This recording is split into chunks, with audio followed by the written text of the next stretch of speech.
e vamos em frente para falar dos assuntos importantes do dia.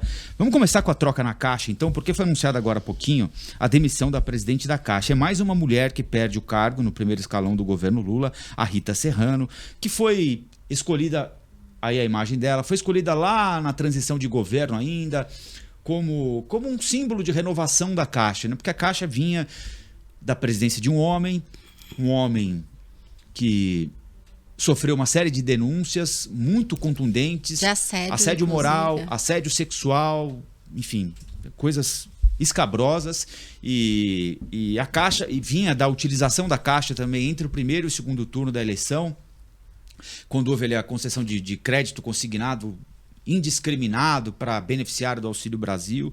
Então havia uma crise administrativa e de imagem da Caixa Econômica Federal também. Aí vem o presidente Lula, nomeia uma mulher, funcionária de carreira da Caixa Econômica Federal, que durou 10 meses no cargo, tanto que o Arthur Lira balançou a roseira, ela hoje caiu de lá de cima.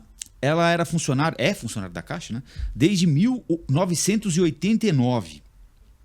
Começou lá embaixo, até chegar à presidência, e vai ceder o lugar para o economista e servidor da Caixa também, Carlos Vieira Fernandes, que já ocupou cargos de confiança em ministérios de partidos do Centrão em anos anteriores. E o mais importante de tudo, o Carlos Vieira é a indicação do Centrão e conta com o aval do presidente da Câmara dos Deputados, Arthur Lira, que vinha negociando a Caixa já há algum tempo, depois do Centrão ficar com o Ministério dos Portos e Aeroportos, ficar com o Ministério do Esporte. E nessa dança é a segunda mulher que roda, né, Sabrina? O que já mostra claramente que o compromisso inicial de campanha, de você ter mais mulheres ou tentar o mesmo número de homens e mulheres em cargos importantes, começa já a perder espaço para aquela bancada de negócios que tem no Congresso. E isso está muito claro porque depois dessa demissão e Arthur Lira já ter voltado daquele recesso, aquela viagem internacional que ele fez, agora, hoje mesmo, já se estabeleceu um acordo para a votação de projetos importantes que estavam esperando no Congresso, inclusive que o governo estava cobrando para, principalmente, o Ministério da Fazenda de Fernando Haddad, e agora já liberou, só que não vai parar por aí, né? A gente sabe que esse balcão de negócios de outros governos segue firme e forte nesse. Exatamente. Você sabe que eu já tive a oportunidade de falar isso. Eu acho que tudo que o Lira deseja, ele deve sonhar com isso, é um dia o Lula pegar a faixa presidencial e botar nele, porque só falta isso. Só falta. Né? De todos os presidentes da Câmara, que passaram pela Câmara, a gente sempre, claro, ninguém ali foi flor que se cheire, digamos assim. Mas o Arthur Lira, sinceramente, eu acho um dos piores presidentes da Câmara dos Deputados que o Brasil já teve. Né? O nível de jogo que ele faz com o Executivo e com o Judiciário é muito grande. Então você vê, parece banco imobiliário, quem joga banco imobiliário sabe, né? Ele já pegou ministérios, ele está só colocando lá as casinhas dele. Ministérios, agora a Caixa, as emendas parlamentares, né? Além das obrigatórias, os 12 bilhões, desculpa. O ano que vem mais 30 bilhões, já está previsto, de emendas parlamentares. E o que são as emendas parlamentares? Se não você fazer obras públicas, fazer política pública, que é do Executivo. E aí eles começam, agora Pacheco começa a pensar numa maneira de limitar o poder do Judiciário. Aqui, sem questão se está certo ou está errado, a gente sabe que o Judiciário às vezes extrapola, ok. Mas é impressionante como eles estão dando muito as cartas, sabe? O Congresso está dando muito as cartas. Então, eu fico um pouco assustada com esse nível de poder, né, dessa falta do governo também, do Executivo, começar a se impor, principalmente. Mas esse não é um jogo que vem sendo jogado lá desde o impeachment, mais ou menos? Porque quando o Eduardo Cunha assume a presidência da Câmara, e aí já há a partir dali uma medição de força, e naquele momento o Congresso, notadamente a Câmara, ganha protagonismo, né? Tanto é assim que há uma discussão até hoje se houve cometimento de crime, de responsabilidade pela presidente Dilma Rousseff para que ela fosse cassada ou não. Mas o fato é que as condições políticas para que ela fosse cassada existia a condição externa também, né? Tinha Lava Jato, tinha crise econômica, mas na Câmara dos Deputados, quem construiu aquela circunstância ali foi, sim. Não exclusivamente, mas essencialmente o Eduardo Cunha, que dá o pontapé no processo quando o PT se recusa a defendê-lo no Conselho de Ética, né? Aí, a partir dali, vem o impeachment, o Congresso ganha espaço. Vem o governo Temer, que era o próprio presidente falava na época que era um semi-parlamentarismo, né? Sim. Com o Rodrigo Maia. Ele escapou de duas aberturas de processo de impeachment ali, sabe Deus como, né?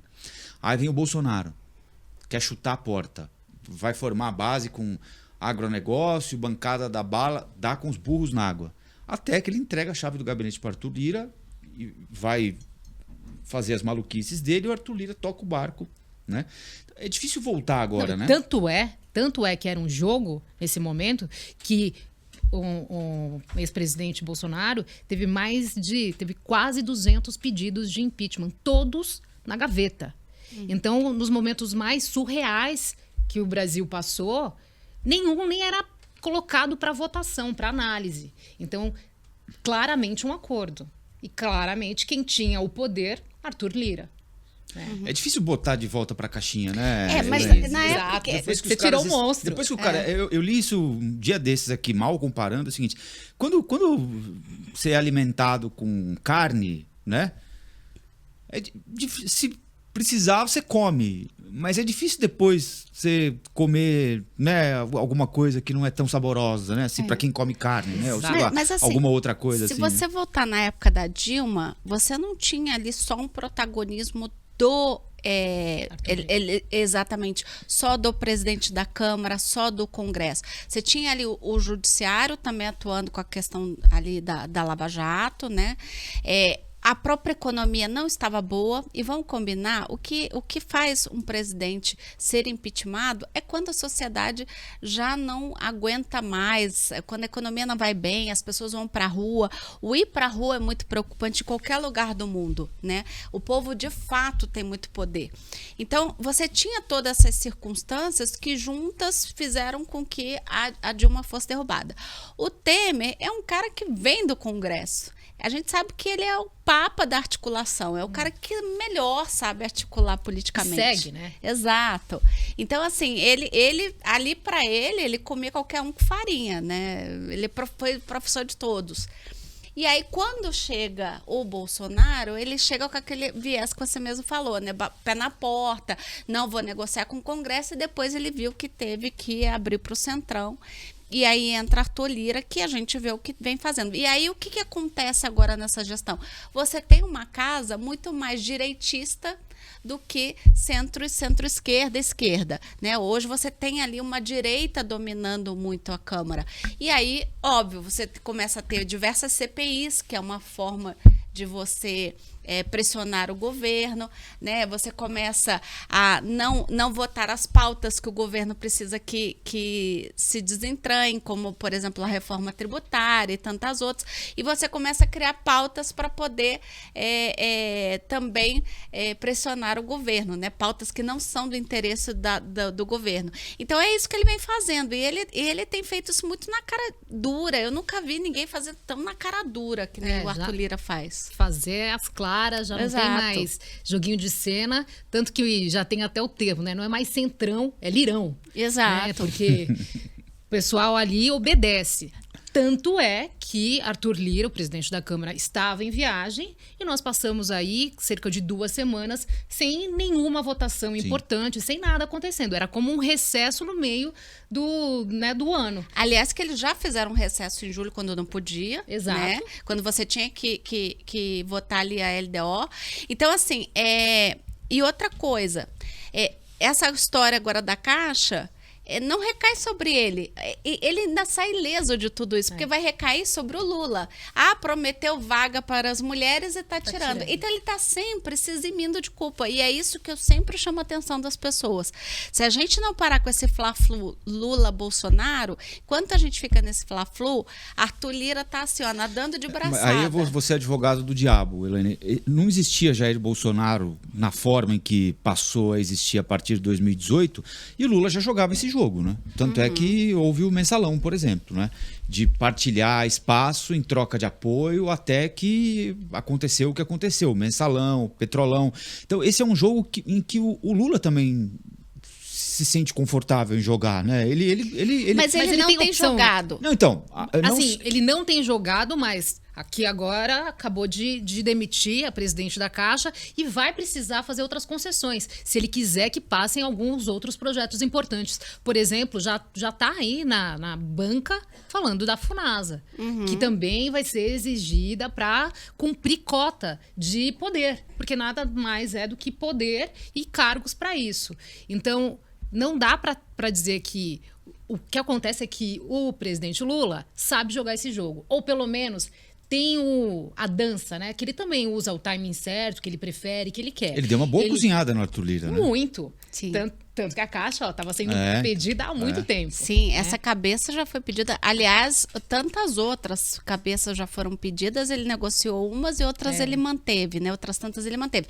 Mas se você olhar, a gente tem só 10 meses de governo. Nesses 10 meses, Lula deu prioridade para a política internacional, principalmente essa expansão do BRICS, essa negociação do Mercosul com a União Europeia, né? Agora essa questão do Brasil ali temporariamente no Conselho de Segurança da ONU, negociando ali a questão da Ucrânia, que ele também já entrou nessa pauta, e agora de Israel, e ele agora teve que operar, né? Então, ele focou no internacional e focou agora na saúde dele, que ele precisou se afastar agora por um período para operar. Ele largou muito isso na mão do Padilha. E aí eu não sei, talvez caiba aqui uma pequena crítica ao Padilha, que talvez ele não esteja sabendo articular isso, principalmente com as lideranças de governo, né? A gente tem Jacques Wagner ali, que é o outro, que tá ali há muito tempo, sabe negociar muito bem, um excelente articulador, né? Jacques Wagner é um cara muito experiente nesse sentido, né? Um senador muito experiente nesse sentido, mas a gente não está vendo, né? Não sei, tá faltando um pouco mais desse protagonismo do governo nessa imposição também, né?